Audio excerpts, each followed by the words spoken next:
السلام علیکم ورحمۃ اللہ وبرکاتہ نحمدہ ونصلی علی رسولہ الکریم اما بعد فاعوذ باللہ من الشیطان الرجیم بسم اللہ الرحمن الرحیم رب اشرح لی صدری ویسر لی امری واحلل عقدۃ من لسانی یفقہوا قولی رب زدنی علما اللہم فقہنا فی الدین اللہم انی اسألک علما نافعا وعملا متقبلا ورزقا طیبا اللهم انفعنا بما علمتنا وعلمنا ما ينفعنا وزدنا علما اللهم اكفني بحلالك عن حرامك واغنني بفضلك عمن سواك اللهم اغفر لي وارحمني وعافني وارزقني آمین یا رب العالمین۔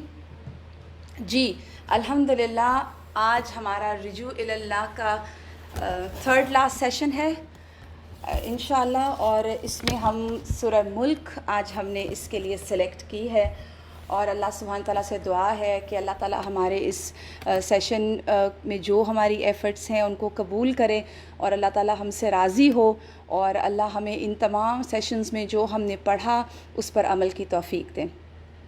شروع کرتے ہیں۔ بسم اللہ الرحمن الرحیم۔ سورہ الملک۔ پہلے تو تھوڑی سی اس سے پہلے کہ میں بات کروں تفسیر کے اوپر، ہم اس کی تھوڑی سی فضیلت دیکھ لیتے ہیں سورت کی، سورہ ملک کی۔ سورہ ملک کے بارے میں آتا ہے کہ آپ صلی اللہ علیہ وآلہ وسلم نے فرمایا، بے شک قرآن میں 30 آیت پر مشتمل ایک ایسی سورت ہے جس نے ایک آدمی کے حق میں سفارش کی، اور اتنی سفارش کی حتیٰ کہ اسے بخش دیا گیا، اور وہ سورت کون سی ہے؟ تبارک الذی بیدہ الملک۔ پھر آپ صلی اللہ علیہ وآلہ وسلم نے فرمایا، تبارک الذی بیدہ الملک عذاب قبر کو روکنے والی ہے، اور آپ رات کو تب تک نہ سوتے تھے جب تک آپ سورہ الف لام میم السجدہ اور سورہ ملک نہ پڑھ لیتے تھے۔ اور اسی طرح نبی کریم صلی اللہ علیہ وآلہ وسلم نے فرمایا، بے شک قرآن میں 30 آیات پر مشتمل ایک صورت ایسی ہے جس نے ایک آدمی کے حق میں سفارش کی حتیٰ کہ اسے بخش دیا گیا، اور صورت تبارک الذی بیدہ الملک ہے وہ صورت۔ اور پھر رسول اللہ صلی اللہ علیہ وآلہ وسلم نے، جیسے میں نے آپ کو بتایا نا، یہ بھی بتایا ہے کہ عذاب قبر سے بچانے والی ہے، قبر میں روشنی کرنے والی ہے۔ اور اس صورت کا ایک نام تو آپ جانتے ہیں، سورہ ملک، اس کے بعد اس کا ایک نام ہے تبارک الذی، پھر اس کے بعد اس کا ایک نام ہے المانع۔ اس صورت کو المانع بھی کہا جاتا ہے، یعنی منع کرنے والی، کس چیز کو؟ عذاب کو منع کرنے والی۔ پھر اس صورت کو المنجیہ بھی کہا جاتا ہے، نجات دینے والی۔ پھر المجادلہ، یہ بھی اس صورت کا نام ہے۔ ویسے تو ایک اور صورت ہے المجادلہ، یعنی جھگڑنے والی، قیامت کے دن بحث کرے گی، مباحثہ کرے گی، جھگڑا کرے گی، ہمارا کیس پلیٹ کرے گی اگر ہم اس کو پڑھنے کے عادی ہوں گے رات کو تو عشاء کے بعد پڑھی جانے والی صورت ہے، اور آپ صلی اللہ علیہ وآلہ وسلم اس کو پڑھے بغیر نہیں سوتے تھے، اور الف لام میم السجدہ یہ بھی آپ پڑھے بغیر نہیں سوتے تھے۔ اچھا جی، اس کے بعد ابن کثیر نے اپنی تفسیر میں روایت کیا ہے، لیث نے طاؤس سے روایت کیا کہ باقی ہر صورت جو ہے اس سے 70 درجے زیادہ فضیلت والی صورتیں ہیں یہ دونوں، الف لام میم السجدہ اور سورہ الملک۔ اچھا جی، اب اس کے ساتھ ہم شروع کرتے ہیں سورۃ تبارک الذی۔ لیکن اس کو شروع کرنے سے پہلے ایک بات میں آپ کو بتا دوں کہ اس میں آپ کو سب سے زیادہ خوبصورت طریقے سے اللہ سبحانہ تعالیٰ کا تعارف ملے گا۔ آپ نے کہیں اللہ سبحانہ تعالیٰ کا انٹروڈکشن دینا ہے نا کہ اللہ کون ہے، تو یہ صورت بہت ہی خوبصورت اور بہت ہی مددگار ہے۔ کہیں تبلیغ کرنی ہو، کیونکہ دیکھیے یہ چیزیں جو آپ نے یہاں پڑھی، جو آپ نے سنی، اتنے دن جو ہم نے 17-18 دن لگائے، یہ اس لیے نہیں ہے کہ آپ سنیں اور آپ انجوائے کریں اور آپ جھومیں اور اس کے بعد آپ بھول جائیں، اور آپ اپنی زندگیوں میں جب ہم جائیں تو ہم ایسے مگن ہوں کہ ہم کوئی اور اللہ سبحانہ تعالیٰ کی کوئی یاد ہمارے ذہن میں باقی نہ رہے۔ یہ اس لیے ہے کہ ہم ان کو تھامیں، ان سے جڑیں، اور اس کے بعد ان کے مطابق عمل کریں اور لوگوں کو اللہ سے جوڑیں، یہ ضروری ہے۔ تو لوگوں کو اللہ سے جوڑنے کے لیے یہ صورت بہت ہی کام آئے گی انشاءاللہ۔ چلیے شروع کرتے ہیں۔ تبارک الذی، بہت بابرکت ہے وہ ذات۔ کون سی ذات؟ بیدہ الملک، جس کے ہاتھ میں بادشاہت ہے۔ بیدہ الملک، جس کے ہاتھ میں ساری برکت ہے۔ جب یہ آیت پڑھتے ہیں نا تو انسان سوچتا ہے وہ کون سی ہستی ہے جس کے ہاتھ میں ساری بادشاہت ہے۔ یہ ساری بادشاہت کو ذرا ذہن میں لائیے کہ مالک ملک ہے، وہ ہستی تبارک ہے، وہ ہستی بلند ہے، وہ ہستی عظیم ہے۔ تو تبارک کا معنی کیا ہے؟ یعنی بلندی کے مقام میں سب سے اونچا مقام، اس کی بھلائی بہت زیادہ ہے، اس کا احسان بہت عام ہے۔ ساری خیر جو ہمیں موصول ہو رہی ہے، جو ساری خیر ہم تک پہنچ رہی ہے، وہ اس کی طرف سے ہے، وہ اللہ بانٹ رہا ہے۔ ایسی بھلائی ہے اس کی طرف سے جو کبھی ختم نہیں ہوگی، اور لوگوں پر مسلسل احسان کر رہا ہے۔ کیسا احسان؟ جو کبھی ختم نہیں ہو رہا۔ ہم ذرا اپنے بارے میں سوچیں، ہمیں بڑی خیر ہوگی، ہم بڑے اچھے ہوں گے الحمدللہ، لیکن ہمارا خیر، ہماری بھلائیاں کہاں تک پہنچ رہی ہیں؟ ہمارا ڈایامیٹر ذرا دیکھتے ہیں، ہم اپنا ڈایامیٹر دیکھیں اپنی بھلائی کا، اپنے اچھے اخلاق کا، اپنی خیر کا۔ ہماری خیر، ہماری بھلائی ہمارے شوہروں تک ہے، ہمارے بچوں تک ہے، ان کے ساتھ ہم اچھے ہیں، چلیں والدین کے ساتھ اچھے ہیں، رشتہ داروں کے ساتھ اچھے ہیں، ملازموں کے ساتھ اچھے ہیں، دوستوں کے ساتھ اچھے ہیں، ہم بہت اچھے ہیں، ہم غریبوں کا خیال رکھتے ہیں۔ تو ہم گن سکتے ہیں جن لوگوں کے ساتھ ہم نے کبھی بھلائی کی ہوگی۔ کیا آپ نے کبھی یہ سوچا کہ ہم شہر کے ہر ایک انسان اور جانور کے ساتھ اچھے ہیں، اپنے محلے کے ہر فرد کے ساتھ بھلائی کر رہے ہیں؟ کیا ہماری خیر ایک ایک انسان تک جا رہی ہے؟ نہیں، کوئی ایسی بات ہو جاتی ہے، ہم بھی کچھ نہ کچھ ایسا تیر چلا ہی دیتے ہیں جو تکلیف دوسرے کو بھی دے دیتا ہے، اور پھر بعد میں ہم بھی گلٹ کا شکار رہتے ہیں۔ جتنے مرضی خیر بانٹنے والے ہوں، کہیں نہ کہیں غلطی کر جاتے ہیں۔ لیکن اللہ سبحانہ و تعالیٰ، اوپر والے جہان، نیچے والے جہان کا مالک، سب تک اس کی خیر پہنچ رہی ہے۔ وہ تمام مخلوق جو آسمان میں ہے، وہ تمام مخلوق جو زمین میں ہے، مخلوق سے مراد چرند، پرند، حشرات، نباتات، یہ پودے، یہ درخت، زمین کے اندر تہوں میں چھپا ہوا کوئی چھوٹا سا کیڑا، ہر ایک تک رب العالمین کی خیر جا رہی ہے، اس کا فیض پہنچ رہا ہے۔ اور اسی طرح اور جب وہ چاہتا ہے اپنے احکامات کو بھی نافذ کرتا ہے اور کرواتا ہے۔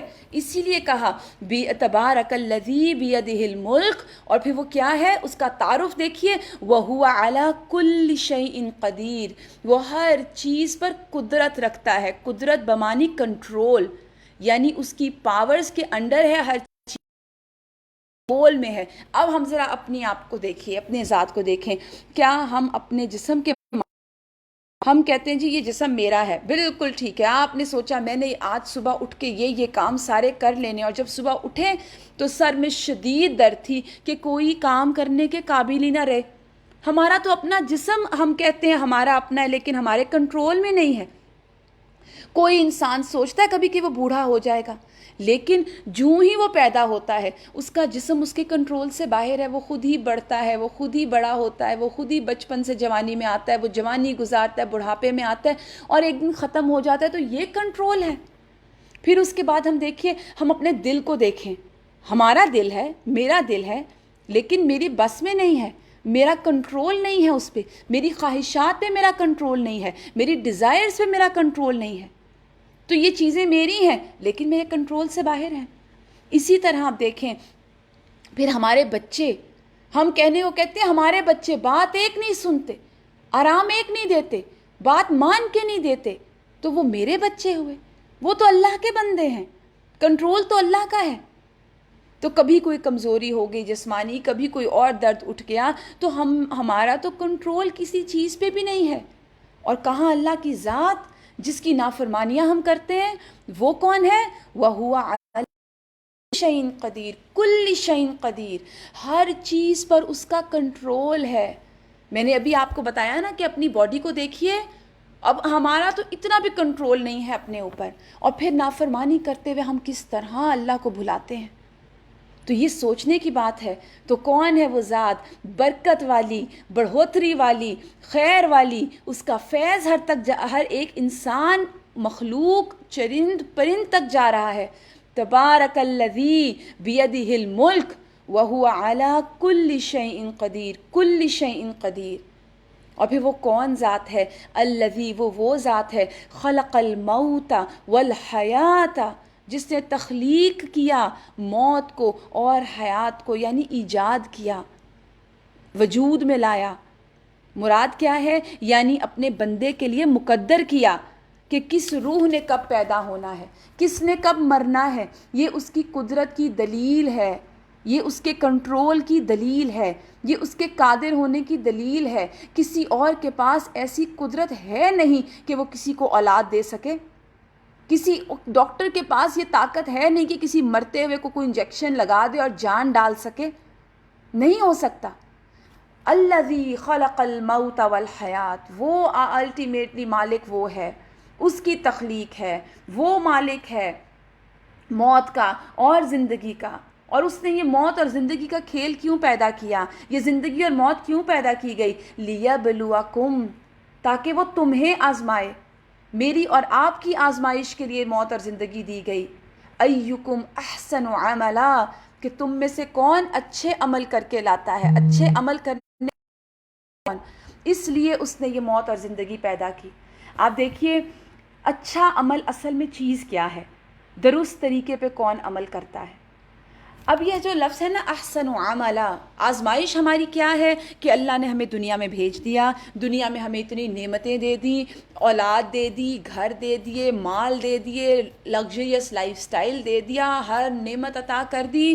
اور اس کے بعد چیک یہ کیا جا رہا ہے کہ ان نعمتوں کے ساتھ کون اپنے رب کو یاد رکھتا ہے، کون ایسا عمل کرتا ہے جو اخلاص کے ساتھ، ملاوٹ سے پاک، صرف اور صرف اللہ کی خاطر، اللہ کی رضا کے لیے، اللہ کو خوش کرنے کے لیے ہو. آپ اپنے ذہن میں کوئی ایسا اپنا محبوب لے کر آئیں، کوئی ایسی ہستی جس کو خوش کرنے کے لیے آپ سب کچھ کرتے ہوں.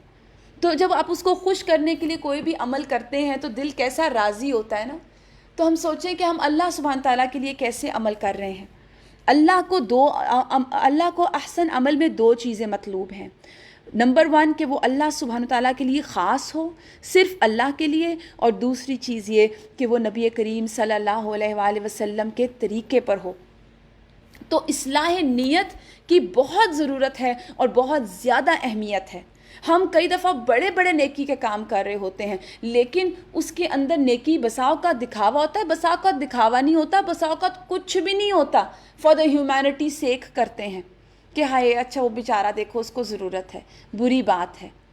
یہ بات نہیں، یہ بھی نیت درست نہیں ہے. نیت کیا ہو دینے کی؟ خالصتاً کہ اس سے میرا رب راضی ہو، اس سے میرا رب مجھے جہنم سے بچائے، اس سے میرا رب مجھے جنت عطا کرے، اس نیک عمل سے میرا رب خوش ہو جائے. امیر المومنین حضرت عمر بن خطاب روایت کرتے ہیں، انما الاعمال، رسول اللہ صلی اللہ علیہ وآلہ وسلم سے، سمعت رسول اللہ صلی اللہ علیہ وسلم یقول انما الاعمال بالنیات، بے شک اعمال کا دار و مدار نیتوں پر ہے. گریڈ 1 2 سے ہم یہ حدیث سنتے آ رہے ہیں.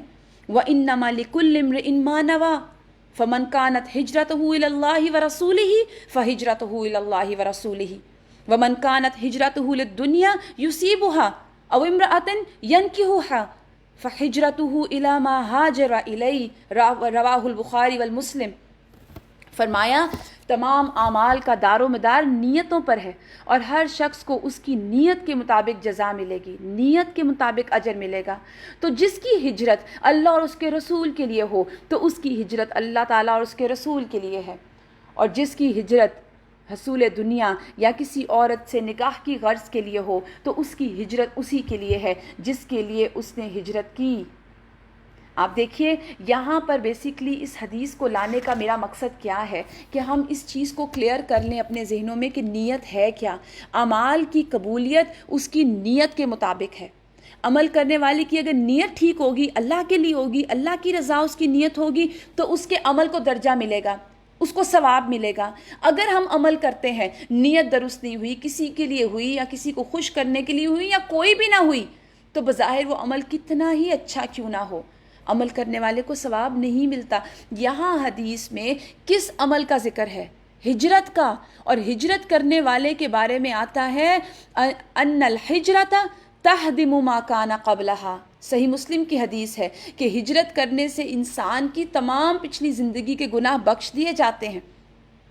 کہاں یہ کہ کوئی انسان ہجرت، گھر بار چھوڑ رہا ہے، سب کچھ کر رہا ہے، لیکن اس کے بعد بھی اس کو اجر نہیں مل رہا. کیوں نہیں مل رہا؟ کیونکہ نیت کی خرابی محرومی کا باعث بنتی ہے. ہم کئی دفعہ بڑی قسمیں کھا کھا کے کہتے ہیں، لوگوں سے بات کر لیں گے پھر کہیں گے میری نیت یہ نہیں تھی، اور ہم اندر نیت غلط ہی ہوتی ہے، لیکن لوگوں کو راضی کر رہے ہوتے ہیں اپنی اصل نیت بتا کے، اور اللہ کو ناراض کر رہے ہوتے ہیں۔ تو یاد رکھیے، محض اللہ تعالیٰ کی رضا کے لیے جو کام کیا جائے گا، اس میں کسی کا خوف شامل نہ ہو، اس میں کسی کو خوش کرنا شامل نہ ہو، اس میں کوئی شہرت شامل نہ ہو، اس میں کسی نیک نامی یا کوئی دنیا کی لالچ شامل نہ ہو، اور اگر اللہ تعالیٰ کی رضا چاہیے انسان کو تو وہی اجر اس کو فائدہ دے گا۔ جیسے حدیث میں رسول اللہ صلی اللہ علیہ وسلم نے مثال دے کے واضح کر دیا کہ جس نے ہجرت اللہ کے لیے کی تو اس کو ہجرت کا اجر ملے گا، جس نے دنیا کی لالچ کے لیے کی اس کو اس اتنی بڑی قربانی کا بھی کوئی اجر نہیں ملے گا، قربانیاں ضائع ہو جائیں گی نیت کی خرابیوں کے ساتھ۔ آپ دیکھیے جب ہم صدقہ کرتے ہیں تو ہم مال دیتے ہیں نا، اور مال کتنی محبوب چیز ہے، ہم قربانی کر کے وہ مال دے رہے ہیں، اور اگر اس قربانی کے بعد وہ قربانی ہماری قبول ہی نہ ہو صرف اس لیے کہ نیت پیچھے درست نہیں تھی، نیت اس لیے تھی کہ لوگ مجھے سخی کہیں، لوگ مجھ سے خوش ہو جائیں، تو یاد رکھیے حدیث میں آتا ہے ان اللہ لا ينظر الى صورکم واموالکم ولکن ينظر الى قلوبکم واعمالکم۔ اللہ تمہاری شکلوں صورت اور مال دولت کو نہیں دیکھتا، اللہ نے وہ کیا کر رہی ہیں اللہ کی دی ہوئی ہیں، وہ تو تمہارے اعمال اور تمہارے دلوں کو دیکھتا ہے۔ کیا مراد ہے؟ یعنی تم کس عمل کو کس نیت سے کرتے ہو۔ ہم نے بار بار سورہ حج کی ایک آیت پڑھی کہ اللہ کو قربانی کا گوشت یا خون نہیں پہنچتا، اسے تو تمہارے دل کا تقویٰ پہنچتا ہے، دل کی حالت پہنچتی ہے۔ یعنی ہمارے اس عمل کا جو اخلاص ہے نا وہ بیس کرتا ہے، اور نیت ایسی چیز ہے جس کو کوئی چور چرا بھی نہیں سکتا، وہ دل میں اتنی محفوظ ہوتی ہے۔ ایک حدیث میں آتا ہے نا کہ قیامت کے دن 3 بڑے بڑے عمل کرنے والے لوگ لائے جائیں گے، ایک قاری، اور آپ کو پتہ ہے یہ حدیث یہ بھی بتاتی ہے کہ قیامت کے دن جہنم کی آگ کن سے بھڑکائی جائے گی، وہ یہ 3 لوگ ہوں گے۔ قیامت کے روز ایک قاری لایا جائے گا، ایک سخی اور ایک شہید، اور ان سے باری باری ان کے اعمال کے متعلق پوچھا جائے گا۔ اور قاری قرآن کہے گا اللہ میں نے تیرا دین سیکھا، زندگی بھر لوگوں کو سکھایا۔ سخی کہے گا اللہ میں نے تیرا دیا ہوا مال نیکی کے راستے میں خوب لٹایا۔ شہید کہے گا اللہ میں تیرے دشمنوں سے لڑتا رہا یہاں تک کہ مارا گیا، لڑتا ہوا مارا گیا۔ اللہ اس قاری قرآن سے کہے گا تو نے قرآن سیکھا سکھایا ضرور تھا، مگر تیری نیت تھی کہ لوگ تجھے قاری اور عالم کہیں، تو کہلایا جا چکا، اور حکم ہوگا اس کو اٹھا کے منہ کے بل گھسیٹ کے جہنم میں پھینک دیا جائے۔ اسی طرح سخی سے اللہ کہے گا تو نے واقعی مال تو خرچ کیا تھا، مگر تیری نیت تھی کہ لوگ تیری تعریف کریں، تجھے سخی کہیں، تو کہلوایا جا چکا، یعنی دنیا میں مل گئی وہ چیز، اور اس کو گھسیٹا جائے گا اور اوندھے منہ جہنم میں پھینک دیا جائے گا۔ اسی طرح اللہ سبحانہ تعالیٰ شہید سے فرمائے گا کہ تو نے کفار سے لڑائی ضرور کی تھی، مگر تیری نیت اور ارادہ یہ تھا کہ لوگ تیری تعریف کریں، تجھے بہادر کہیں۔ تم یہ تینوں اعمال میری رضا کے لیے نہیں تھے، لہٰذا میرے ہاں تمہارے لیے کچھ نہیں۔ پھر فرشتوں کو حکم دیا جائے گا اور ان تینوں کو گھسیٹ کر منہ کے بل جہنم میں پھینک دیا جائے گا۔ تو یاد رکھیے اخلاص نیت کی اہمیت اس قدر ہے کہ اس کے بغیر کوئی عمل قبول نہیں ہوگا۔ اور جب کوئی شخص اللہ کے لیے کوئی نیکی کرنے کا ارادہ بھی کرتا ہے نا، ارادہ صرف آپ نے سوچا، سوچ بھی آتی ہے، تو اس کو ایک نیکی کا ثواب مل جاتا ہے۔ یہ ہے اللہ کی رحمت۔ اور اگر نیکی کے بعد اس عمل کو کر لیتا ہے تو کم از کم 10 گنا ثواب ملتا ہے، اور بعض صورتوں میں جیسے صدقے کے لیے آتا ہے 700 گنا تک ثواب مل جاتا ہے۔ سبحان اللہ۔ تو آپ دیکھیے مثال کے طور پر میں آپ کو اس سے ایک بات سے سمجھاتی ہوں کہ جو شخص حدیث میں آتا ہے، جو شخص رات کو سوتے وقت تہجد کی نیت کر لے، یعنی وہ پکی سچی نیت کر کے سویا کہ اللہ میں نے تہجد کے لیے اٹھنا ہے، لیکن کچھ ہوا، الارم نہیں بج سکا، یا کئی دفعہ الارم بجا، وہ اتنی گہری نیند سویا کہ اس کو پتہ ہی نہیں چلا، وہ بیدار نہیں ہو سکا، تو اسے اس کی نیت کا اجر مل جائے گا، اسے اس عمل کا ثواب مل جاتا ہے جس کی اس نے نیت کی۔ اور وہ نیند جو اس کو اتنی گہری آ گئی، تو حدیث کہتی ہے وہ نیند اس پر اس کے رب کی طرف سے صدقہ ہے۔ یعنی اگر کوئی عمل اللہ تعالیٰ کی رضا کے لیے نہ ہو بلکہ دکھاوے کی خاطر کیا جائے تو یاد رکھیے وہ شرک قرار پاتا ہے۔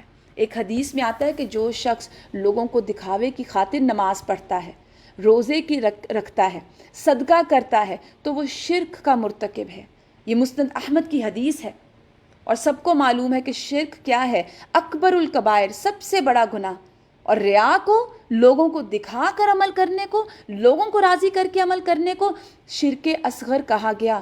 تمام اعمال کو دھو ڈالنے والی چیز ہے. جتنی قربانیاں ہم دنیا میں کر رہے ہیں نا، اگر ان کا اجر ہم لوگوں سے چاہتے ہیں تو یاد رکھیے دھل جائے گا، صاف ہو جائے گا. واشنگ مشین میں ڈل کے جیسے کپڑا صاف ہو کے باہر آتا ہے نا، اس طرح خالی سلیٹ آئے گی اعمال کی، اگر اعمال کے اندر نیتوں میں خرابی ہے تو. اور یہی عمل چھوٹا ہو بے شک، لیکن نیت کے ساتھ کیا جائے وہ اللہ کے ہاں مقبول ہوگا. قیامت کے روز اللہ سبحانہ تعالیٰ کو کے عرش کا سایہ نصیب ہوگا. جیسے صحیحین میں ابو ہریرہ سے مروی ہے نا کہ حدیث میں 7 قسم کے لوگ جو اللہ تعالیٰ کے عرش کے سائے کے نیچے ہوں گے. ان میں کون ہے؟ ایک شخص رجل تصدق بصدقۃ فاخفاها حتى لا تعلم شمالہ، اور یہاں تک کہ ما تنفق یمینہ، یعنی جو اللہ کی خاطر اس قدر مخفی طور پر صدقہ کرے کہ دائیں ہاتھ سے خرچ کرے تو بائیں کو بھی پتہ نہ چلے. اتنا مخفی عمل. اور وجہ کیا ہے؟ اصلاح نیت کی اہمیت بہت زیادہ ہے. یاد رکھیے دین میں نیت کی درستگی کی اہمیت بہت زیادہ ہے. میری اور آپ کی نجات اسی پر ہے، اور نیت دل کا ارادہ ہے. تو یہ چیزیں جو ہیں اپنے ذہن میں رکھیے کہ یہ جو لفظ ہم بار بار پڑھتے ہیں، اور اگر آپ کو عادت ہے سورہ ملک پڑھنے کی تو بہت اچھی بات ہے، نہیں ہے تو روز رات کو اس کو پڑھنے کی عادت ڈالیے، تاکہ یہ جو پیغام ہے ہمیں ڈیلی کلیئر ہوتا جائے، اور روز کا روز ہم اس کو یاد رکھیں کہ اللہ نے خلق الموت والحیات لیبلوکم ایکم احسن عملا. کون احسن عمل کرتا ہے اللہ کے لیے اور سنت کے مطابق. اور اللہ کون ہے؟ وَهُوَ الْعَزِيزُ الْغَفُورُ، وہ عزیز ہے، زبردست ہے، اس کا کنٹرول ہے، اور اس کنٹرول کے ساتھ ساتھ ایسا کنٹرول کرنے والا ہے جو اپنے لوگوں کو، اپنے بندوں کو، اپنی مخلوق کو بخش بھی دیتا ہے. یہ جو لفظ ہے نا غفور، یہ غفرہ سے ہے جس میں ڈھانپنے کا معنی بھی ہے. یعنی اللہ سبحانہ و تعالیٰ صرف گناہوں کو بخشتا نہیں ہے، سبحان اللہ وہ تو وہ ذات ہے جو توبہ کرنے والوں کے گناہوں کو، ان کے عیبوں کو، ایسی باتوں کو جو ہم چاہتے نہیں لوگوں تک جائے، ان کو ڈھانپ دیتا ہے. ہم ڈھانپتے کس چیز کو ہیں؟ جو چیز بدنما نظر آتی ہو، جس کے خراب ہونے کا خدشہ ہو. اب اپنے گھروں میں بھی دیکھیے کہ ہم کیا کرتے ہیں. ہم نے سب سے بیسٹ اپنے ڈرائنگ رومز یا لاؤنج رکھے ہوتے ہیں، اور وہ کس لیے رکھے ہوتے ہیں کہ لوگ آئیں گے تو یہاں پہ بیٹھیں گے تو سب کچھ یہیں پر نظر آنا ہے. تو ہم جو پریزنٹیشن ہے وہ ہم اچھی رکھتے ہیں، جو چیزیں ہم نے چھپانی ہوتی ہیں وہ الماریوں میں یا بیڈ رومز میں رکھتے ہیں، کیونکہ وہ اچھی نہیں نظر آئیں گی سامنے پڑی ہوئی. تو اسی طرح ہماری وہ برائیاں، وہ گندگیاں جو ہمیں بھی اچھی نہیں لگتی، تو اس میں کیا ہے کہ اللہ سبحانہ تعالیٰ ان کو معاف کرنے کے ساتھ ساتھ ڈھانپ دیں گے. وَهُوَ الْعَزِيزُ الْغَفُورُ. تو یہ ہے اللہ کا تعارف جو ان 2 آیتوں میں کروایا گیا. اس کے بعد مزید تعارف. اللہ کون ہے؟ الذی خلق 7 سماوات طباقا. وہ ذات ہے جس نے تہ بتہ 7 آسمان بنائے، ایک کے بعد ایک لیئر کے اوپر، ایک کے بعد ایک لیئر کے ساتھ. وہ زبردست ہے، درگزر کرنے والا ہے. پھر فرمایا تم رحمان کی تخلیق میں کسی قسم کی بے ربطی نہیں پاؤ گے. ہم نے پہلے بھی یہ والا ایک کیا تھا نا کہ ہم باہر نکلیں اور آسمان کو دیکھیں. یہ پریکٹیکل کیا آپ نے؟ تو دیکھیے کہیں کسی طرح کا آپ کو کوئی فلا نظر آئے، کوئی سلوٹ نظر آئے، کوئی ستون نظر آئے جو ہمیں روکے کہ ہم موو کر سکیں، ہماری موومنٹ کے راہ میں آئے، ایسا کچھ بھی نہیں ہے. پرفیکشن ہے اس کی تخلیق میں. آپ دیکھیے پرفیکشن صرف اللہ کی ذات میں ہے. اور پرفیکٹ کیا ہوتا ہے؟ جس میں کوئی کسی قسم کا فلا ہو ہی نہ. تو ما تری فی خلق الرحمن من تفاوت فرجع البصر. پھر نظر دوڑاؤ، پھر پلٹ کر دیکھو، دوبارہ چیک کرو. ہل تری من فطور. کوئی خلل نظر آتا ہے؟ کوئی کمی نظر آتی ہے؟ کچھ بھی نہیں. اللہ تعالیٰ آگے چیلنج دیتے ہیں ثم ارجع البصر کرتین ینقلب الیک البصر خاسئا وهو حسیر. پھر دیکھو، بار بار دیکھو، تمہاری نظریں تھک کر نامراد پلٹ کے آئیں گی. اللہ تعالیٰ چیلنج دے رہے ہیں اور بار بار کہہ رہے ہیں کہ اچھا ٹھیک ہے دیکھو. اللہ کی تخلیق کمال درجے میں ہے، اسی لیے اس کو احسن عمل چاہیے. اللہ کی کوئی تخلیق ایسی نہیں جو احسن و عملہ نہ ہو. ہر تخلیق جو ہے وہ پرفیکشن اور ایکسلنس کے لیول پر ہے. آپ آسمان کو دیکھیں، چاند کو دیکھیں، اور آج کل تو چاند بھی اتنا خوبصورت فل مون ہے اور بیوٹیفل ہے، اور وہ دیکھتے ہیں اور اس طرح دل میں اترتا ہے، بے اختیار زبان سے سبحان اللہ ادا ہوتی ہے. تو آسمان کو دیکھیں، چاند کو دیکھیں، سورج کو دیکھیں، پہاڑوں کو دیکھیں، دریاؤں کو دیکھیں، سمندروں کو دیکھیں، سمندروں کے کلرز کو دیکھیں. یہ جو ہم نے اپنا ایڈ بھی بنایا سورہ ملک کا، آپ دیکھیں اگر اس کو آپ کے سامنے ہی آ رہا ہوگا، اسی میں آپ آسمان کے کلرز دیکھیں. یہ کوئی یہ پکچر لی گئی ہے اوریجنلی، یہ کوئی وہ گرافکس کے ساتھ نہیں ہے. آپ اس میں کلرز ہی دیکھ لیجئے. شام کے وقت ہر سٹیپ پہ کلر مختلف ہے. کس قدر عظیم ہے وہ رب، کتنی ویریشن رکھی ہے اس نے اپنی کائنات میں. اللہ تعالیٰ فرماتے ہیں ہم نے تمہارے قریب کے آسمان کو، یعنی آسمان دنیا کو، عظیم الشان چراغوں سے آراستہ کیا. یعنی عظیم الشان چراغ کیا ہیں؟ یہ ستارے جو ہم دیکھتے ہیں، اور یہ جو شہاب ثاقب آپ دیکھتے ہیں نا، جو شوٹنگ سٹارز جن کو آپ کہتے ہیں، یہ کیا ہیں؟ یہ آگے بتایا جائے گا. انہیں شیاطین کو مار بھگانے کا ذریعہ بنا دیا گیا. ان شیاطینوں کے لیے ہم نے بھڑکتی ہوئی آگ مہیا کر رکھی ہے. ہم پہلے پڑھ چکے ہیں نا کہ اہل مکہ بہت زیادہ کہانت پہ بلیو کرتے تھے. وہ جاتے تھے جادوگروں کے پاس، جادوگروں کے قبضے میں جن شیاطین ہوتے تھے، وہ جنوں کو آسمانوں کی طرف بھیجتے تھے، اور وہ جو جن تھے وہ کوئی خبریں چرا کے لانے لگتے تو وہی ایک شہاب ثاقب اس کا پیچھا کرتا اور اس کو مار گراتا تھا. تو یہ جو بات کی گئی وَلَقَدْ زَيَّنَا السَّمَاءَ الدُّنْيَا، ہم نے اس کو آراستہ کیا، بیوٹیفل بنایا، شیطانوں کو مار بھگانے کا ذریعہ بنایا. ان شیطانوں کے لیے بھڑکتی ہوئی آگ ہم نے مہیا کی ہے. اور یاد رکھیے آپ صلی اللہ علیہ وسلم نے یہ بھی فرمایا کہ جو شخص کسی کاہن یا نجومی کے پاس جائے اور اس کی باتوں کی تصدیق کرے، یعنی کنفرم کرے کہ ہاں یہ تو ٹھیک کہہ رہا ہے، اور جانا بھی غلط ہے، تو اس نے محمد صلی اللہ علیہ وسلم پر نازل ہونے والی شریعت سے کفر کیا. اور ہم پہلے بھی پڑھ چکے ہیں نا، وہ 70,000 لوگ جو بغیر حساب کے جنت میں چلے جائیں گے، وہ وہی ہوں گے جو کسی نجومی یا کاہن کے پاس نہیں جاتے ہوں گے، شرک نہیں کرتے ہوں گے، کیونکہ یہ بھی شرک کی ایک قسم ہے، کیونکہ فیوچر کا علم تو صرف اللہ کو ہے.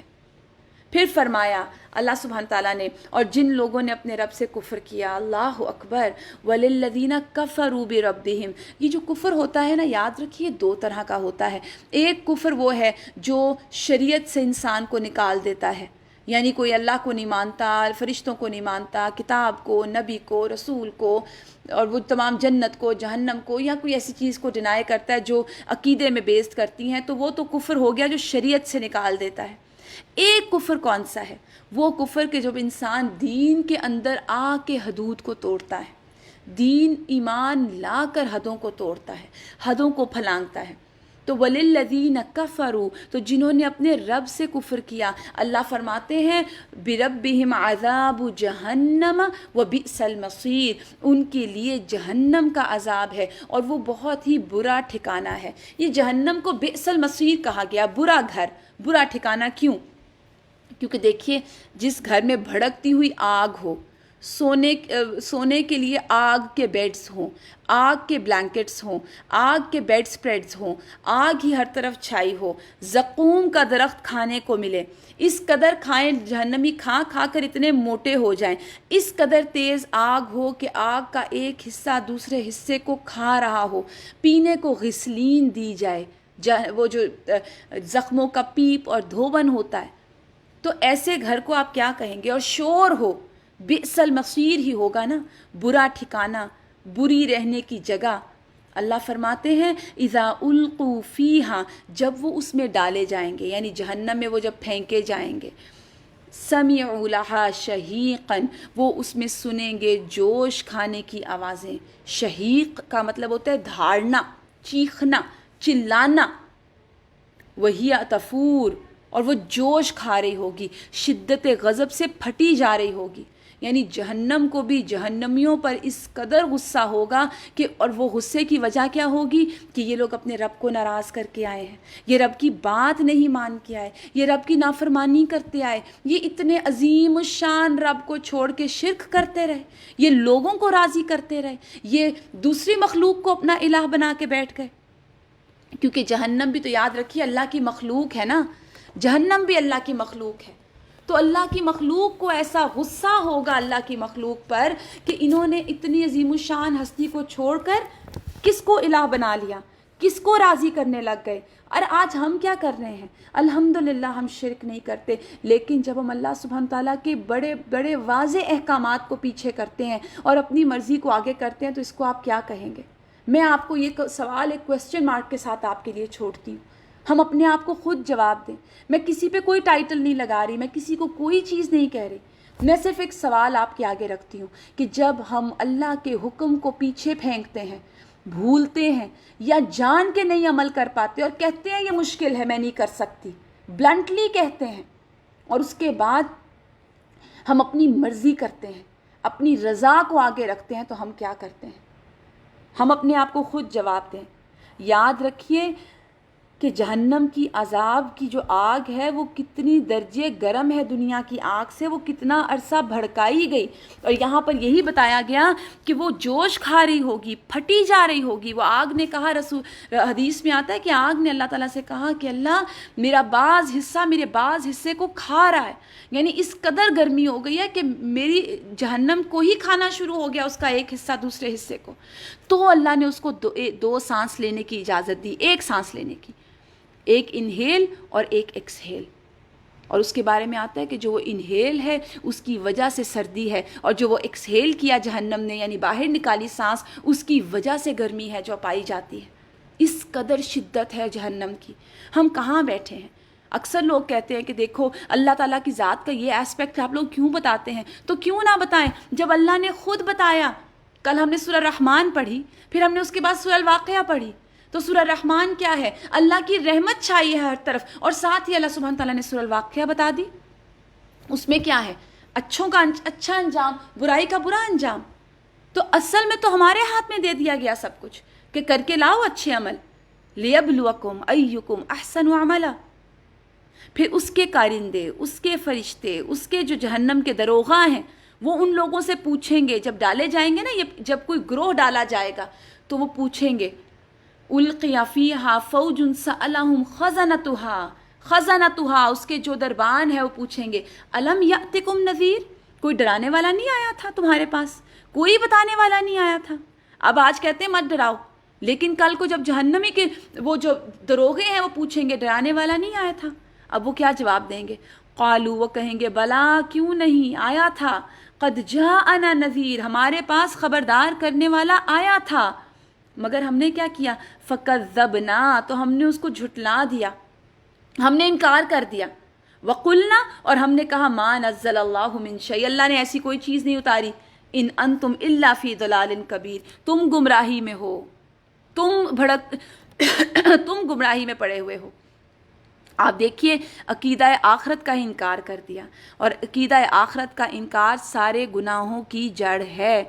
آج ہم الحمدللہ مسلمان ہیں، الحمدللہ ثم الحمدللہ، لیکن تھوڑا سا ایک اب اس ایٹیٹیوڈ کو غور کیجئے کہ جب اس مالک نے، جو دروغہ ہے جہنم کا، اس کا نام مالک ہے، یہاں پہ بات ہو رہی ہے دروغے کی، جب وہ پوچھے گا ڈرانے والا کوئی نہیں آیا تھا، تو یہ لوگ کہیں گے آیا تھا، لیکن ہم نے کہا تم لوگ ایسی باتیں کرتے رہتے ہو، اللہ نے کوئی ایسی چیز نہیں اتاری۔ بغیر علم کے اللہ کے اوپر باتیں کرنا۔ رسول اکرم صلی اللہ علیہ وآلہ وسلم کی حدیث میں آتا ہے کہ آپ کو خواب میں انتہائی مکروہ شکل کا آدمی دکھایا گیا جو مسلسل آگ جلا رہا تھا اور اس کے گرد دوڑ دوڑ کر آگ کو بھڑکا رہا تھا۔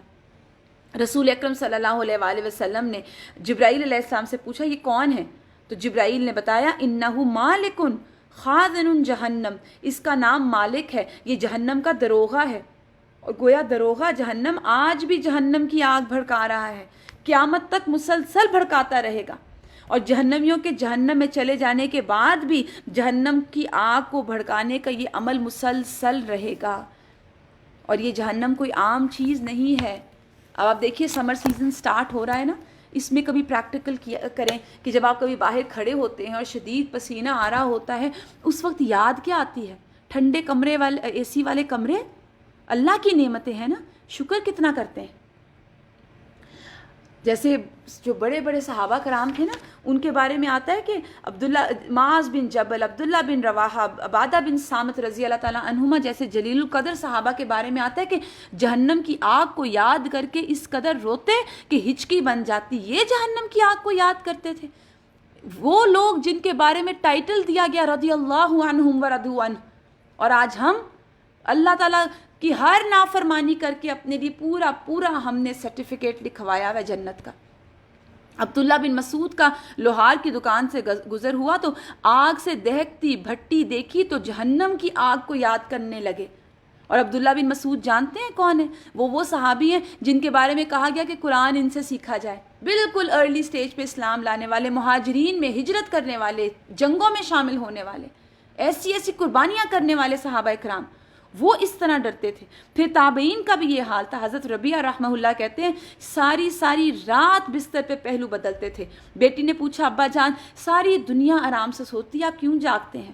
وہ کہتے ہیں بیٹا جہنم کی آگ تیرے باپ کو سونے نہیں دیتی، اور آج ہم اپنی نیندوں کو دیکھیں، فجر قضا ہو جائے کوئی پرواہ نہیں. اور آپ دیکھیے جہنم کی عذاب بہت سخت ہیں، اور یہ زندگی قطرہ قطرہ کر کے ختم ہو رہی ہے. اور پھر اس کے بعد آپ دیکھیے عذاب علیم سے ڈرایا گیا، عذاب عظیم سے ڈرایا گیا، عذاب شدید سے، کہ دردناک عذاب ہے جہنم میں، بڑا عذاب ہے، سخت عذاب ہے. کہیں کوئی عذاب ہمارے سامنے آتا ہے، کہیں کوئی عذاب ہمارے سامنے آتا ہے. جیسے جہنمیوں کے بارے میں آتا ہے کہ وہ جہنم میں بار بار موت مانگیں گے اور وہ پکاریں گے اے مالک، یہ جہنم کے دروغہ کا نام ہے، کاش تیرا رب ہمارا کام ہی تمام کر دے، ہمیں مار ہی دے، ہم ختم ہو جائیں. اور وہ کہے گا انکم ماکثون، بے شک تم اب اسی میں رہو گے. اور ایک جگہ یہ بھی آتا ہے کہ جہنمی جو جہنم کے دروغہ ہے اس کو پکارتے رہیں گے اور وہ 40 سال کے بعد آنسر کرے گا ان کو. تو یہ تھوڑی سی باتیں ہیں جو سوچنے والی ہیں. اور یہ وہ جہنم ہے جس سے خبردار کرنے کے لیے رسول کریم صلی اللہ علیہ وآلہ وسلم نذیر بنا کے بھیجے گئے. آپ کو ڈرانے والا جو کہا گیا وہ اس لیے نہیں کہا گیا، وہ اسی لیے کہا گیا کہ وہ جہنم سے پکڑ پکڑ کر لوگوں کو گھسیٹتے تھے. وہ حدیث کا ایک مفہوم آتا ہے نا کہ تو وہ پتنگوں کی مثال دے کے آپ نے سمجھایا تھا کہ جس طرح پتنگے آگ کی طرف جاتے ہیں اور پھر نہیں باز آتے تو گر جاتے ہیں ختم ہو کے. تو میں تم لوگوں کو اس طرح تم لوگ دوڑتے ہو آگ کی طرف اور میں پیچھے پکڑ پکڑ کے تم لوگوں کو کھینچ رہا ہوں. آپ صلی اللہ علیہ وسلم نذیر تھے، نذیر بنا کر بھیجے گئے تھے. آپ صلی اللہ علیہ وسلم نے لوگوں کو آگ سے ڈرانے میں کوئی کمی نہیں کی. اور آپ نے کہا تھا نا، یہ حدیث میں آتا ہے وَاتَّقُوا النَّارَ وَلَوْ بِشَقٍّ تَمْرَةٍ، آگ سے بچو خواہ کھجور کا صدقہ ایک ٹکڑا ہی صدقہ کر کے بچو، کیونکہ جو صدقہ ہے وہ جہنم کی آگ کو اور اللہ کے غضب کو ٹھنڈا کرتا ہے. یعنی آگ سے بچنا اتنا ضروری ہے کہ انسان صدقہ کرے، جو اس کے پاس ہے خیرات کرے. اس کے بعد یہ بھی کہا گیا کہ جو یہ صدقہ کرنے کی حیثیت بھی نہ پائے، کہ وہ ایک ٹکڑا کرنے کے قابل بھی نہ ہو، تو وہ اچھی بات کہہ لے. یعنی اچھی بات کہنا بھی صدقہ ہے، وہ بھی جہنم سے بچانے والی ہے. حضرت مالک بن دینار رحمہ اللہ فرماتے ہیں کہ اگر میرے پاس مددگار ہوتے تو میں انہیں ساری دنیا میں اعلان کرنے بھیج دیتا کہ وہ جائیں اور لوگوں میں اعلان کریں کہ لوگوں جہنم کی آگ سے بچو، لوگوں جہنم کی آگ سے بچو. اور یہاں تک کہ اللہ سبحانہ تعالیٰ نے ہمیں کہا. اور اب دیکھیے رسول اللہ صلی اللہ علیہ وآلہ وسلم نے بھی سب سے پہلے اسی چیز سے خبردار کیا تھا. قرآن میں اللہ سبحانہ تعالیٰ فرماتے ہیں یا ایھا الذین آمنوا، اے لوگوں جو ایمان لائے ہو، قوا انفسکم واہلیکم نارا، اپنے گھر والوں کو، اپنے بچوں کو، اپنی بیویوں کو، اپنے اہل و عیال کو، قو بچاؤ، انفسکم اپنی جانوں کو، واہلیکم اور اپنے گھر والوں کو، نارن آگ سے بچاؤ. اور وہ آگ کیسی ہے؟ وقودها الناس والحجارہ، جس کا ایندھن انسان اور پتھر ہیں. علیہا ملائکۃ غلاظ شداد، اس کے اوپر ایسے ملائکہ ہیں، ایسے فرشتے مسلط ہیں جو شدید ہیں، سخت گیر ہیں. لا یعصون اللہ، وہ نافرمانی نہیں کرتے، ما امرہم، جو ان کو حکم دیا جاتا ہے وہ اللہ کا حکم مانتے ہیں. ویفعلون ما یؤمرون، اور وہ کرتے ہیں جو حکم دیے جاتے ہیں اس کو بجا لاتے ہیں. تو یہ جو آیت ہے نا، یہ بہت جگانے والی اور ہلانے والی ہے. آیت کی آغاز کیا ہے؟ یا ایھا الذین آمنو، یا ایھا الذین آمنو، اے لوگو جو ایمان لائے ہو، قو انفسکم واہلیکم نارا، اپنے آپ کو اور اپنے بچوں کو، اپنے گھر والوں کو آگ سے بچاؤ. تو یہ اپنے آپ کو بھی آگ سے بچانے کی بات ہے، اور اہل ایمان کو حکم دیا جا رہا ہے. اہل ایمان اور آگ، ہم تو کبھی اس چیز کو مان ہی نہیں سکتے. سورہ تحریم کی آیت ہے. اہل و عیال سے مراد کیا ہے؟ بیوی، بچے. یعنی ہر آدمی صرف اپنی فکر نہ کرے، اپنی بیوی کی، اپنی بچوں کی، اپنے اہل و عیال کی خیر خواہی کرے، ان کو بچائے، ان کے لیے محنتیں کرے. جیسے رسول اللہ صلی اللہ علیہ وآلہ وسلم نے، اللہ تعالیٰ نے جب آپ صلی اللہ علیہ وسلم کو حکم دیا کہ وَأَنذِرْ عَشِيرَتَكَ الْأَقْرَبِينَ، کہ اپنے قریبی عزیز و اقارب کو جہنم سے ڈراؤ، تو آپ نے اپنے کنبے اور قبیلے والوں کو بلایا تھا، انہیں جہنم کی آگ سے ڈرایا. اور آخر میں آپ نے اپنی بیٹی فاطمہ کا نام لے کر کہا کہ اے فاطمہ رضی اللہ تعالیٰ عنہا، اپنے آپ کو جہنم کی آگ سے بچاؤ، اللہ کے مقابلے میں قیامت کے روز میں تمہیں کسی کام نہ آؤں گا. تو اپنے عزیز و اقارب اور کنبے اور قبیلے والوں کو جہنم کی آگ سے ڈرانا اور ان کو بتانا، یہ بھی سنت ہے، یہ بھی سنت کا طریقہ ہے. تو یہ چیز ہمارے ذہنوں میں رہنی چاہیے. ایسے ہی نہیں یہ سورت کہا گیا کہ روزانہ رات کو پڑھتے تھے آپ صلی اللہ علیہ وآلہ وسلم. اس میں وہ میسج ہے جو انسان کو روزانہ یاد کرنا ضروری ہے، ریوائول ضروری ہے. وہ کارندے پوچھیں گے، وہ بھی حیران ہوں گے نا کہ کوئی ڈرانے والا نہیں آیا تھا. وہ کہیں گے آیا تھا، ہم ہی نے جواب دیا، ہم نے کہا تم لوگ غلط باتیں کرتے ہو. اب وہ کیا کہیں گے مزید؟ پھر جب افسوس سے بھریں گے نا، پھر کہیں گے وَقَالُوا بَلَا قَدْ جَاءَنَا نَذِيرٌ فَكَذَّبْنَا وَقُلْنَا مَا نَزَّلَ اللَّهُ مِن شَيْءٍ إِنْ أَنْتُمْ إِلَّا فِي ضَلَالٍ كَبِيرٍ. پھر وہ کیا کہیں گے؟ قَالُوا، وہ کہیں گے لَوْ كُنَّا نَسْمَعُ أَوْ نَعْقِلُ مَا كُنَّا فِي أَصْحَابِ السَّعِيرِ. کاش ہم سنتے، ہم سمجھتے. آج اللہ کی دی ہوئی نعمتوں سے آرام کر رہے ہیں، ان نعمتوں کو استعمال کر رہے ہیں، ان نعمتوں کو استعمال کر کے اتنے محو ہیں ان نعمتوں میں کہ اللہ کی یاد ہی نہیں آ رہی. سب کچھ اللہ سے لے کے اللہ کو کچھ نہیں دے رہے. یہ بالکل وہی مثال ہے جیسے کشتی پانی میں چلتی ہے نا، پانی اس کشتی کو چلانے کے لیے بہت ضروری ہے، لیکن اگر وہ پانی کشتی کے اندر بھرنا شروع ہو جائے تو وہ پانی کشتی کو ڈبو دیتا ہے. اس مثال سے آپ سمجھیے کہ اللہ تعالیٰ نے یہ نعمتیں ہمیں استعمال کے لیے، دنیا گزارنے کے لیے دیں، لیکن اگر ہم ان نعمتوں میں اتنے ڈوب جائیں، اتنے گم ہو جائیں کہ اللہ کی یاد بھی جائے، اللہ کی معرفت بھی جائے، اللہ کا ڈر بھی چلا جائے، تو پھر کیا ہوگا؟ وہ پانی کشتی میں آ گیا تو کشتی ڈوب جائے گی. تو یہ لوگ بھی کہیں گے کاش ہم سنتے، ہم سمجھتے. غلطی مانیں گے اپنی. اور کس چیز کو سننا ضروری ہے؟ قرآن کو سننا، قرآن کو سیکھنا، قرآن کو سمجھنا. کیونکہ بار بار کہا گیا فَمَن تَبِعَ هُدَايَ فَلَا خَوْفٌ عَلَيْهِمْ وَلَا هُمْ يَحْزَنُونَ. جس نے میری ہدایت کی پیروی کی وہ غمگین نہیں ہوگا قیامت کے دن، وہ اداس نہیں ہوگا اس دن. اس دن اپنے وہ قصوروں کا خود اعتراف کر لیں گے. اور کیا کہا جائے گا؟ فَاعْتَرَفُوا بِذَنبِهِمْ فَسُحْقًا لِأَصْحَابِ السَّعِيرِ. لعنت ہے دوزخیوں پر، لعنت کی جائے گی دوزخیوں پر. پھر اس کے بعد فرمایا ان الذین یخشون ربہم. یہ قرآن کا مزاج ہے، ایک طرف جب اتنی جہنم کی سخت بات آئی، دوسری طرف فوراً اس کی اپوزٹ بات کی گئی. مگر وہ لوگ یخشون ربہم بالغیب، جو اپنے رب سے بالغیب ڈرتے ہیں، بن دیکھے ڈرتے ہیں. یاد رکھیے یہ بن دیکھے ڈرنا، یہی وہ طاقت ہے جو انسان کے عمل کی بنیاد ہے. رسول اللہ صلی اللہ علیہ وآلہ وسلم نے فرمایا اللہ کے خوف سے رونے والا انسان جہنم میں نہیں جائے گا تب تک جب تک کہ دودھ تھنوں میں واپس نہ چلا جائے. یعنی اللہ کے خوف سے رونے والا، اللہ کو یاد کر کے جس کی آنکھوں سے آنسو بہتے ہوں، ایسا شخص پر اللہ تعالیٰ جہنم میں نہیں ڈالے گا ایسے شخص کو.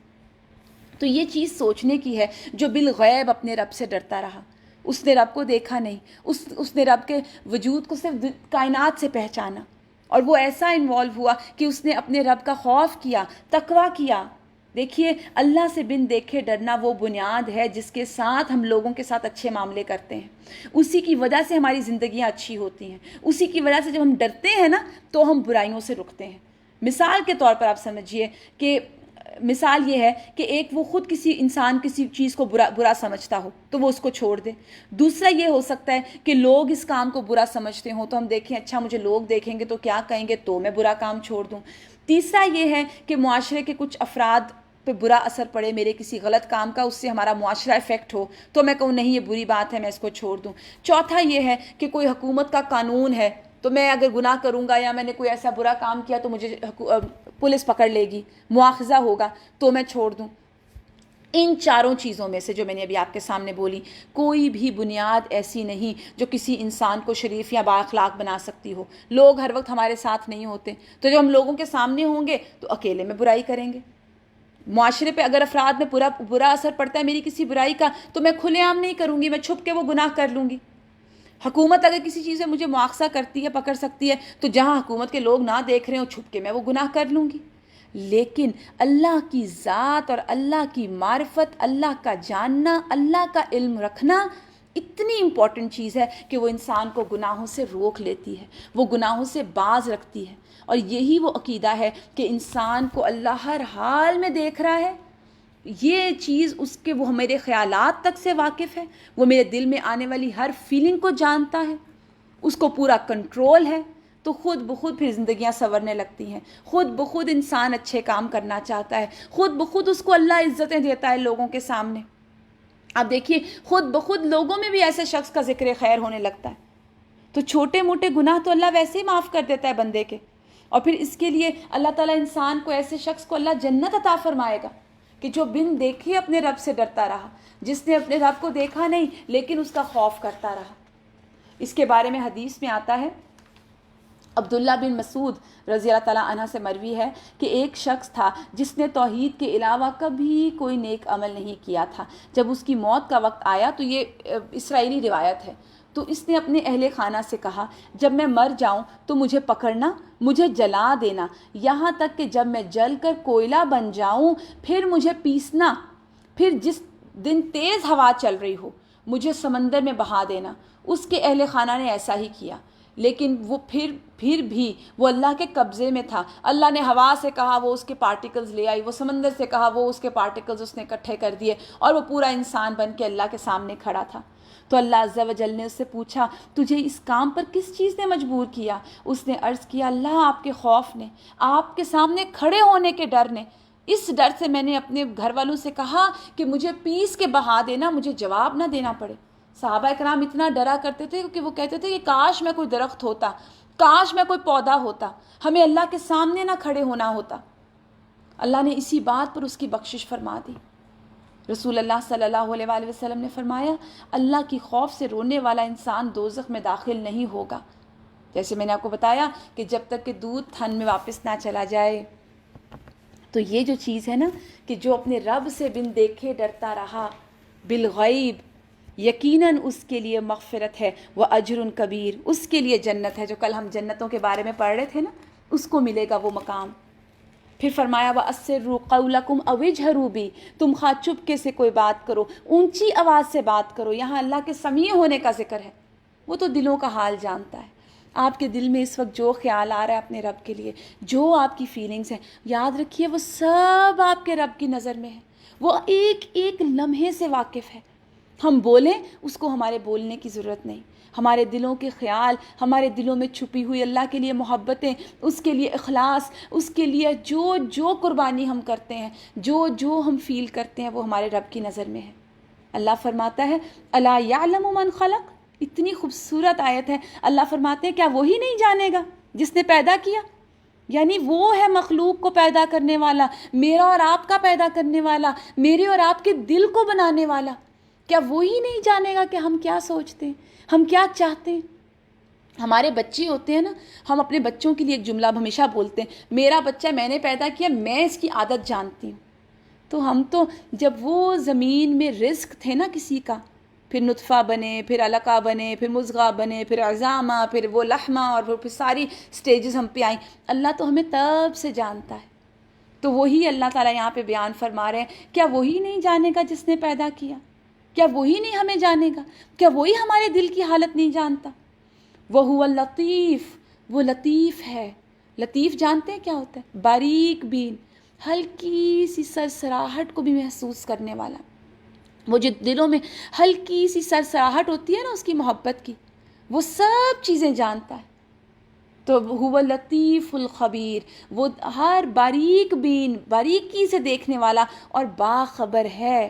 میرے اور آپ کے دل کی حالت سے باخبر ہے، ہماری خواہشوں سے باخبر ہے، ہماری محبتوں سے باخبر ہے، ہماری قربانیوں سے باخبر ہے.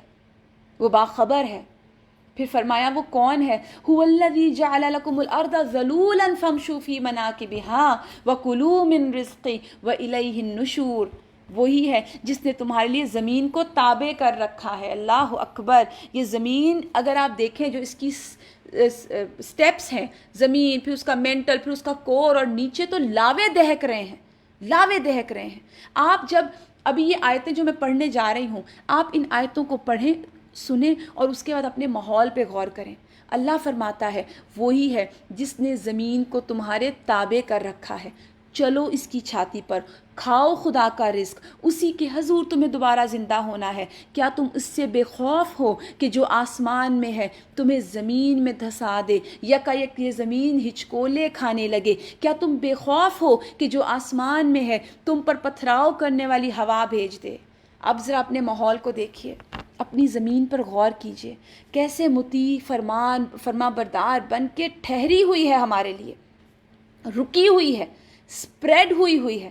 حالانکہ اس کے نیچے کیسے کیسے لاوے جوش کھا رہے ہیں، کس طرح کے ہنگامے برپا ہیں، مگر یہ نہیں ہلتی اپنی جگہ سے. ہم اس کو کھودیں، ہم اس پہ گھر بنائیں، ہم اس پہ تعمیرات کر رہے ہیں، ہم ہر چیز کر رہے ہیں. کس نے اس کو تابع کر دیا؟ ایک اللہ کا حکم ہوگا قیامت کے دن، اذا رجت الارض رجا، ختم کر دیا جائے گا، سب کچھ بجا کے رکھ دیا جائے گا، ہر چیز ٹوٹ پھوٹ جائے گی. اللہ کا رزق کھاؤ، اسی کے حضور تمہیں دوبارہ زندہ ہونا ہے. پھر آپ بے خوف ہو گئے کہ جو آسمان میں ہے، یعنی اب یہ جو آسمان میں ہوا چلتی ہے، یہی آندھی تیز ہو جائے اور ایسے پتھر لے کر آئے کہ اٹھا کے پٹخانا شروع کر دے. پچھلی قوموں پر آئے تھے نا ایسے عذاب، مگر اللہ نے ہمیں امن میں رکھا ہوا ہے. کیسے پرسکون اپنے گھروں میں لاک ڈاؤن میں بیٹھے ہوئے. الحمدللہ، اللہ سب کو اپنی حفاظتوں میں رکھے. رسول اللہ صلی اللہ علیہ وآلہ وسلم دعا کیا کرتے تھے، اللہم انی اسألک العفو والعافیہ فی دینی و دنیای و اہلی و مالی، کہ اللہ میرے گھر میں، میرے اہل میں، میرے مال میں عافیت رکھ. تو یہاں پر یہی بات بتائی گئی. کیا تم بے خوف ہو گئے کہ جو آسمان میں ہے تم پر پتھراؤ کرنے والی ہوا بھیج دے؟ پھر تمہیں معلوم ہو جائے گا کہ میری تنبیہ کیسی ہوتی ہے. ان سے پہلے گزرے ہوئے لوگ جھٹلا چکے ہیں، دیکھو میری گرفت کیسی سخت تھی. پھر اللہ تعالیٰ ایک اور طرف ہماری نظر دوڑاتے ہیں.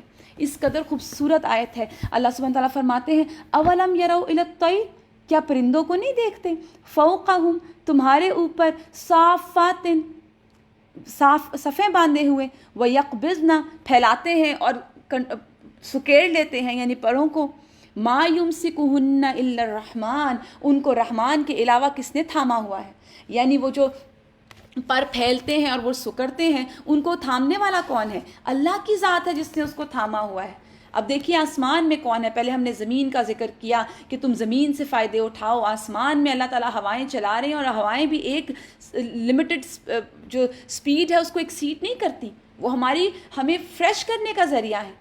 اگر وہ پتھر اور کنکر آ جائیں تو تباہی مچا دیں. اسی طرح صف بنا کے پرندے چل رہے ہیں، سیدھی قطار بنا کے چل رہے ہیں. اور ایک مطلب کیا ہے کہ پرندوں اپنے پروں کو ہواؤں میں پھیلاتے ہیں، بے حرکت بنا دیتے ہیں، لیکن اڑتے رہتے ہیں. کبھی پر پھیلتے ہیں، کبھی سکڑتے ہیں. آپ دیکھیں. اور یہ پھر یہ ہوا جس میں فضا، جس میں ایک آپ چھت پر جائیں اور ایک چھوٹا سا پیس آف پیپر گرائیں تو وہ ہوا میں نہیں رہ سکے گا. یہ ہوا کاغذ کا بوجھ برداشت نہیں کر سکتی، مگر پھر بھی آہستہ آہستہ وہ پیپر آ کر زمین پہ گر جاتا ہے. پرندوں کے اتنے وزنی جسم ہوتے ہیں، ان کو کون تھامے رکھتا ہے؟ زمین پر گرنے نہیں دیتا. آخر ان ہواؤں کو اس طرح تیرنے اور پھیرنے کا طریقہ سکھایا کس نے؟ اللہ کی ذات نے، جس نے پرندوں کے جسم کی ساخت ایسی بنائی. اور آج انسان اپنی سائنس کو بہت زیادہ امپورٹنس دیتا ہے اور کہتا ہے کہ میں نے بڑی چیزیں بنا لی. تو یہ جو ہوائی جہاز ایجاد کیے گئے ہیں، جس کی شکل تک پرندوں سے ملتی ہے، وہ بھی اپنے پر کھولتے ہیں، بند کرتے ہیں، وہ بھی اسی طریقے پر بنائے گئے جس طریقے پر پرندے اڑتے ہیں. اور پھر ہوا میں یہ طاقت کس نے رکھی کہ وہ پر پھیلیں تو وہ اڑیں، رکیں تو وہ اڑیں. اور کئی دفعہ آپ یہ نوٹ کریں کہ پرندے اڑتے اڑتے اپنے پروں کو کھول دیتے ہیں اور وہ ہولڈ کر لیتے ہیں اپنے آپ کو ایک ہی جگہ پر. اللہ سبحانہ تعالیٰ یہی تو بات کر رہے ہیں کہ پھر وہ کس نے کیا؟ رحمان کے سوا کوئی نہیں جو ان کو تھامے ہوئے ہو. وہی ہر چیز کا نگہبان ہے. بتاؤ وہ کون سا لشکر ہے تمہارے پاس. امن ھذا الذی ھوا جند لکم ینصرکم من دون الرحمن. بتاؤ تمہارے پاس وہ کون سا لشکر ہے جو رحمان کے مقابلے میں تمہاری مدد کر سکتا ہے. آج آپ بتائیں کون سا لشکر ہے جو ہمیں اس آنے والی آئی ہوئی مصیبت سے نجات دے دے، جس نے ہمارے کاروبار روک دیے، جس نے ہمارے عام روزمرہ کی زندگی کے معاملات روک دیے، ہمیں گھروں میں بند کر کے رکھ دیا. انسان تو انسان، جانور بھی نہیں بچے اس سے. کوئی چیز اس اللہ کے اس عذاب سے بچی نہیں ہوئی، ان جنود سے، نظر نہ آنے والے لشکروں سے. تو رحمان کے مقابلے میں کون مدد کر سکتا ہے؟ تو بہت ضرورت ہے اس بات کی کہ ہم رحمان سے مدد مانگیں. آج کل کے حالات میں توبہ استغفار کریں. اپنا وقت ٹی وی ڈراموں اور فلموں کے پیچھے برباد کرنے کے بجائے کثرت سے استغفار، توبہ کے نوافل. اور اب تو موسم رمضان کا مہینہ ہے، اس میں تو اور زیادہ کثرت سے دعائیں کہ اللہ ہم سے یہ وبا ٹال دے، امت محمدیہ سے ٹال دے، ہمارے ملک سے ٹال دے، اس دنیا سے ٹال دے، اس دنیا کے ایک ایک انسان سے ٹال دے. تو یہیں پر اللہ فرماتے ہیں کون ہے جو رحمان کے مقابلے میں تمہاری مدد کر سکے. حقیقت یہ ہے کہ یہ منکرین دھوکے میں پڑے ہوئے ہیں. ان کو لگتا ہے کہ کوئی اور ہمیں مدد کرے گا اور ہمیں بچا کے لے جائے گا، لیکن ایسا نہیں ہوگا. پھر اللہ تعالیٰ پوچھتے ہیں، اب یہاں صرف کویسچنز ہیں. امن ھذا الذی یرزقکم، کون ہے جو تمہیں رزق دے سکتا ہے. ان امسک رزقا، اگر رحمان اپنا رزق روک لے. رحمان ہے اللہ تعالیٰ، رحمان ہے، صفت رحمان آ رہی ہے اور ساتھ رزق روکنے کی بات آ رہی ہے. یہ کتنی دو مختلف چیزیں ہیں نا. کئی دفعہ مائیں بھی تو اپنے بچوں کو کسی ٹریٹمنٹ کے لیے کڑوی دوائیں پلاتی ہیں نا، تکلیف دیتی ہیں. انجیکشنز لگوانے بھی، بچے چھوٹے بیبیز ہوتے ہیں لیکن آپ کو انجیکشنز لگوانے لے کے جانا پڑتا ہے ان کے جو کورس پورے کروانے کے لیے. کیوں؟ کیونکہ وہ تکلیف ان کے لیے ضروری ہوتی ہے. اگر وہ تکلیف ان کو نہ دی جائے تو وہ اس سے بڑی تکلیف کا شکار ہو سکتے ہیں. تو یہ چیز سیکھنے والی ہے. یہاں رحمان کی بات کی گئی، اگر رحمان رزق روک لے تو کون رزق لائے گا؟ دیکھنے کی بات ہے نا. ابو ہریرہ سے روایت ہے، رسول اللہ صلی اللہ علیہ وآلہ وسلم نے فرمایا، قحط یہ نہیں کہ بارش نہ برسائی جائے، بلکہ قحط سالی یہ ہے کہ بارش برسے، خوب برسے، لیکن زمین سے کوئی چیز نہ نکلے، کیونکہ وہ بارش رزق لے کر آئی ہی نہیں. تو بارش بھی تبھی رزق لائے گی جب اللہ تعالیٰ عطا کرے گا، اور اگر اللہ روک لے گا تو کہاں سے لائیں گے؟ ہمیں لگتا ہے ہم ہر چیز کے مالک ہیں. نہیں، دراصل یہ لوگ سرکشی اور حق سے گریز پر اڑے ہوئے ہیں. اللہ فرماتے ہیں، بھلا سوچو وہ شخص جو اندھائے چل رہا ہو، یعنی منہ اندھائے، منہ الٹا کیا ہوا اوپر آسمان کی طرف دیکھ رہا ہے اور چلتا چلا جا رہا ہے. ایک وہ شخص، وہ زیادہ صحیح راہ پانے والا ہے، یا جو سر اٹھائے سیدھا ایک ہموار سڑک پر چل رہا ہو. یعنی دو شخص مراد ہیں. ایک وہ زندگی جو قدم قدم پر رب کی رہنمائی تھامتی ہے، قدم قدم پر قرآن کو تھامتی ہے، اللہ سے رہنمائی لیتی ہے، وہ چلے گا تو کس طرح چلے گا. اور ایک وہ جو اندھیروں میں اپنے دھیان، اپنی مرضی سے چل رہا ہے. اس کو پھر آپ ایک اور مثال سے سمجھیے کہ اندھیرے میں چلنے والا اور روشنی میں چلنے والا دونوں برابر نہیں ہو سکتے. اندھیرے میں چلنے والا کیا کرے گا؟ وہ ٹھوکریں بھی کھائے گا، وہ گرے گا، اس کو نقصان ہوگا. لیکن روشنی میں چلنے والے کو ہر نقصان دینے والی چیز نظر آ جائے گی، وہ اپنے آپ کو بچا لے گا. یہ مثال بیسکلی ایک موحد انسان جو توحید پر چلنے والا ہے اس کی ہے، اور شرک کرنے والے کی بھی ہے. یعنی سیدھا سادھا رستہ اور ٹیڑھا میڑھا رستہ دونوں مختلف ہیں. موحد، ایک مشرک کی مثال بیان کی گئی نا کہ موحد کی راہ سیدھی اور صاف ہوتی ہے، چلنے کے لیے واضح ہدایت ہے اس کے پاس، علم کی روشنی ہے. اس کے برعکس مشرک کیا ہے؟ کوئی ایک راہ نہیں ہوتی، تاریکی، گمراہی. آپ اسی کو اس طرح سمجھیے، آپ نے کبھی ڈرائیونگ کی ہو اور جہاں پہ بہت زیادہ روشنی ہوتی ہے وہاں پہ ڈرائیونگ کتنی آسان ہوتی ہے، اور سخت اندھیرے میں آپ کی گاڑی کی ہیڈ لائٹس بھی کام نہ کر رہی ہوں تو ڈرائیونگ کتنی مشکل ہو جاتی ہے. اللہ پوچھتے ہیں دونوں برابر ہو سکتے ہیں؟ ان سے کہو اللہ ہی ہے جس نے تمہیں پیدا کیا، کیا تم کو سننے اور دیکھنے کی طاقتیں دی. اللہ اکبر. اللہ تعالیٰ اب ایک اور طاقتوں کی بات کر رہے ہیں، سننے کی قوت اور دیکھنے کی قوت. ہم نے کبھی ان کو نعمت سمجھا کہ آواز آئی میرے کانوں سے ٹکرائی، مجھے سمجھ آ گئی بات؟ ہمیں پتہ ہی نہیں، ہم پیدائشی سن رہے ہیں تو ہم سن رہے ہیں. ہم نے کبھی نظر کی قوت کو دیکھا؟ لیکن آگے اللہ تعالیٰ پوچھتے ہیں، طاقتیں دیں، سوچنے سمجھنے والے دل دیے، مگر تم کم ہی شکر کرتے ہو. مگر تمہارا رویہ کیا ہے؟ اللہ نے تو نعمتیں دینے میں کوئی کسر نہیں کی، مگر تم کیا کرتے ہو؟ تم کم شکر کرتے ہو. یہاں پر اللہ تعالیٰ شکوہ کر رہے ہیں. یاد رکھیے، اللہ فرماتے ہیں قرآن میں، سنجزی الشاکرین، ہم شکر گزاروں کو بدلہ دیں گے. پھر فرمایا ما یفعل اللہ بعذابکم ان شکرتم وآمنتم، اگر تم شکر کرو، ایمان لاؤ، تو اللہ تمہیں کیوں عذاب دے گا. پھر فرمایا قلیل عباد الشکور، اللہ شکوہ کرتے ہیں ایک اور صورت میں کہ میرے تھوڑے ہی بندے شکر گزار ہیں. اور پھر نعمتوں کو باندھنے والا ہے شکر. لئن شکرتم لازیدنکم، اگر تم نے شکر کیا تو میں تمہیں اور زیادہ دوں گا. اب دیکھیے جب ابلیس کو لشکر اس شکر کی قدر پتہ چلی نا، معلوم ہوا کہ اس شکر سے بنی آدم کو کتنا کچھ ملے گا، تو اس نے اس پر طعنہ کرتے ہوئے کہا وَلَا تَجِدُ أَكْثَرَهُمْ شَاكِرِينَ، کہ اے اللہ تو ان میں سے اکثریت کو شکر گزار ہی نہیں پائے گا. یعنی ناشکری کے راستے سے میں آؤں گا، ناشکری کرواؤں گا ان سے. حدیث میں ہے نبی کریم صلی اللہ علیہ وسلم رات کو اتنا قیام کرتے کہ پاؤں سوج جاتے. حضرت عائشہ پوچھتی تھیں آپ اتنا قیام کیوں کرتے ہیں جب کہ آپ کے اگلے پچھلے گناہ معاف ہو چکے؟ تو فرمایا میں اللہ کا شکر گزار بندہ نہ بنوں. تو یہ بھی اللہ کا شکر ہے کہ انسان اللہ کی دی ہوئی نعمتوں کو اس کے لیے استعمال کرے. کیسے؟ دیکھیے انسان زبان سے شکر ادا کرے، اور زبان کا شکر یہ ہے کہ انسان اللہ کی تعریف کرتا رہے. کوئی آپ کا حال پوچھے تو ٹھیک کہنے کے بجائے شروع کر دے الحمدللہ. فرشتے کیا لکھیں گے؟ تمل المیزان. ایک دفعہ الحمدللہ کہنا میزان کو بھر دیتا ہے. اپنی زبان، اپنی لینگویج کو بدل لیجئے. کوئی نعمت ملے تو الحمدللہ، یہ ہائے اور وائے کہنے کے بجائے اس کو الحمدللہ سے سوئچ کر دیں. اللہ اکبر، یہ اللہ کا ذکر ہے، یہ اللہ کا شکر ہے. پھر دل کا شکر یہ ہے کہ نیکی اور بھلائی کے ارادے کریں، اچھا بھلا چاہیں لوگوں کا، لوگوں کے لیے نیکی اور خیر خواہی کے جذبات رکھیں. پھر ہمارے جو جسمانی اعضاء ہیں نا، یہ آنکھیں، کان اور ہاتھ، ان کا شکر یہ ہے کہ اللہ کی نعمتوں کو اس کی اطاعت میں استعمال کریں، اللہ کو راضی کرنے والے کام کریں، گناہوں سے بچیں. مثلا آنکھوں کا شکر یہ ہے کہ ہم نے کسی مسلمان کا کوئی عیب دیکھا تو اس کی ستر پوشی کر دیں، اس کی پردہ ڈال دیں. یہ آنکھوں کا شکر ہے. کسی کا عیب سنا، اس کی پردہ پوشی کر دیں. کوئی ایسی چیز نظر آ گئی جو منع ہے، آنکھیں پھیر لی، یہ آنکھ کا شکر ہے. زبان کا شکر یہ ہے کہ اللہ کی رضا میں انسان راضی ہو جائے، بڑے سے بڑا غم آ جائے کہہ دے رضیت باللہ ربن، اللہ میں راضی ہوں. رسول اللہ صلی اللہ علیہ وآلہ وسلم نے فرمایا اللہ کی نعمت کو بیان کرنا شکر، اس کا ترک کرنا کفر ہے. تو یہ یاد رکھیے، تو شکر جو ہے وہ نعمتوں کو قائم کرنا اور اللہ کو راضی کرنے والا ہے. ابو عبداللہ رحمہ اللہ ایک تابعی تھے، سلف میں سے گزرے ہیں. ان سے جب پوچھا جاتا تمہارا کیا حال ہے تو وہ کہتے میں تیرے سامنے اور اللہ کے سامنے، اس کی مخلوق کے سامنے اس کا شکر ادا کرتا ہوں. یعنی سب گواہ رہے نا، میں اللہ کا شکر ادا کر رہا ہوں. اور پھر یاد رکھیے کہ اللہ کا شکر ادا کرنا اور ناشکری کو چھوڑنا اللہ کی پسندیدہ چیزوں میں سے ہے. اور یہ اللہ کی معرفت کے بغیر نہیں ہو سکتا. شکر کا مطلب یہ ہے کہ اللہ کی نعمتوں کو اس کی پسندیدہ چیزوں میں استعمال کیا جائے.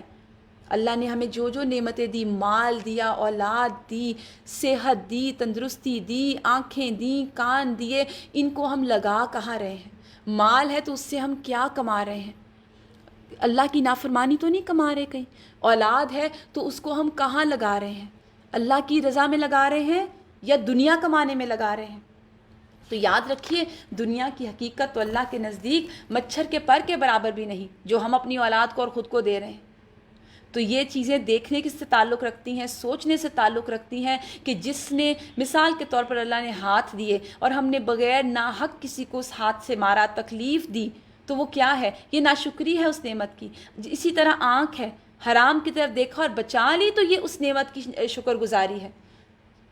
تو آپ ان چیزوں کے ذہن میں رکھیے اور اللہ تعالیٰ کا شکر کثرت سے ادا کیجئے اور اللہ تعالیٰ سے مدد مانگیے اور اللہ تعالیٰ سے دعا کیجئے کہ اللہ ہمیں اپنے شکر گزار بندوں میں شامل کر لیں. کیونکہ ابلیس نے یہی کہا تھا کہ اللہ تو ان میں سے بہت سوں کو شکر گزار نہیں پائے گا.